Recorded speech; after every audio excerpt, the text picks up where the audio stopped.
you wanted to like talk a lot about your concussion story and all that stuff. So that only really became an issue when I had one at the end of year 11, and then that was about 3 weeks recovery, and then the first one in year 12 was about 6 weeks recovery because it was only 6 months apart, and the next one was 6 weeks after. And that one, like, that completely fucked me. Like, I was still feeling it now, and that's 5 or 6 months later.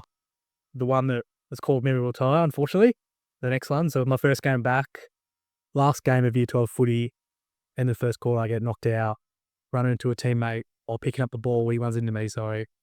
Knee to the head.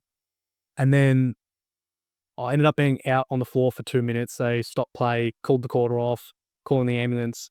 But then originally I thought I was just 5 seconds. And then, because all the games get filmed.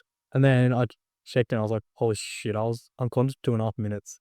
That was very, very emotional and sad day because I kind of knew that, like, I'm done. Yeah. And then following that, it was probably the worst period of my life, to be honest. Like, I was 2 weeks straight, didn't talk to anyone, I wake up with headaches. This is my day basically. Wake up, eat, be awake for half an hour, back to sleep, so 3 or 4 hours, wake up again, eat, 20 minutes later, fall back to sleep, like, just for 2 weeks straight, didn't leave my room once, and it was just, like, I've never felt so alone in that period.